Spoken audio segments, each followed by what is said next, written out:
What's going on, everybody? Welcome back to the channel. Hope everybody's doing well today, and thanks everybody for tuning in. If you're first time here, welcome. If you're a returning viewer, then welcome back. I appreciate everybody's support so far. So in today's video, I kind of want to touch on a subject that I got reminded of. I hadn't really been thinking about it. That's kind of my fault. Even though I'm doing it, I do want to preach it to everybody else. Maybe if you're new to stacking, or even a seasoned stacker, you can kind of lose sight of what I'm about to talk about today.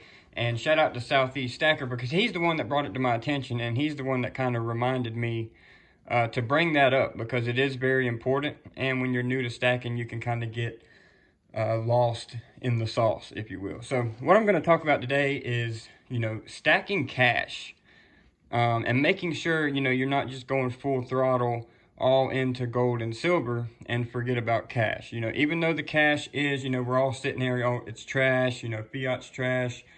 But at the end of the day, you're still going to need it for various reasons, right?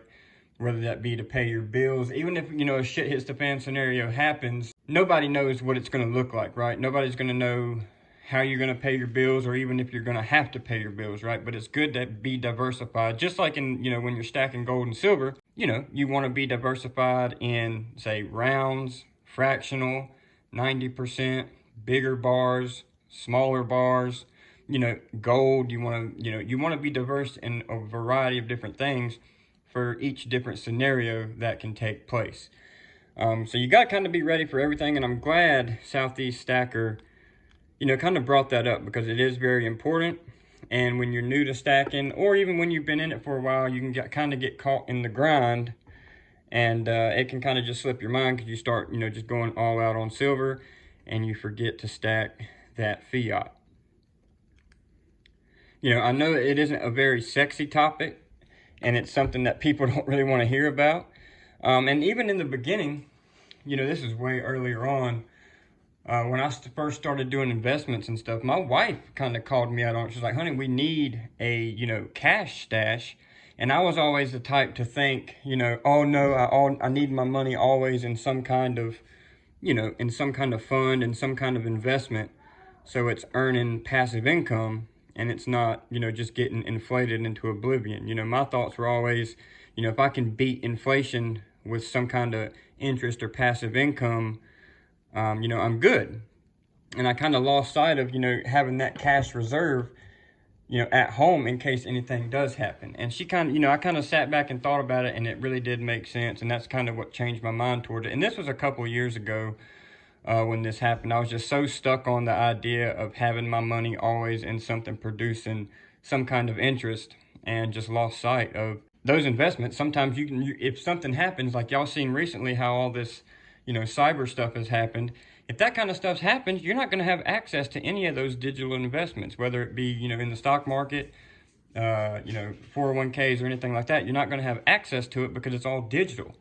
So if something was to happen, you definitely need that, stash stuck back in the safe somewhere to use in a situation that could happen. So, not only silver and gold is going to be, in the beginning, if something ever does happen, cash is still going to be king for a little while, until the dust settles and people start, people aren't going to start accepting silver and learning about silver until they absolutely have to, right? That's just how the world works, and unfortunately that's how it happens. And it's unfortunate, but, it's up to us to, teach as many people about it as we can, and get as many people to get prepared as we can, because it's a serious thing. And, the odds of it happening now, after what's happened in the past couple of weeks, are very high. They're a lot higher now than they were, just 3, 4, 5 years ago and pre-COVID. So, definitely a topic that I wanted to come on here and touch on, because, again, as a new stacker, you can really lose sight of the bigger picture, right? The bigger picture of prepping with different kind of, things you're going to need, whether that be ammo, pew-pews, or, food, anything like that. You always need to be stacking some kind of value, everything you stack is going to be value, food-wise and everything. Hard liquor is another one to stack, because people will accept that in a, kind of bad situation. And it can be used for a lot of different things, like grain liquor, because it's very sterile. But it's just an idea to think about, right? Again, don't go all into stacking precious metals when there's a variety of different things you got to stack out there as well. Cash being a close second to gold and silver, in my opinion, because it's another form of transaction, and it's just what the world knows right now. So anyway, guys, I hope y'all enjoyed this video. Please leave a like, consider hitting that subscribe button down below. Let me know y'all's thoughts on stacking cash and how, where your priority is with stacking cash among other things. I'd be interested to find out. So hope y'all have a good rest of your day, and I will see y'all in the next one.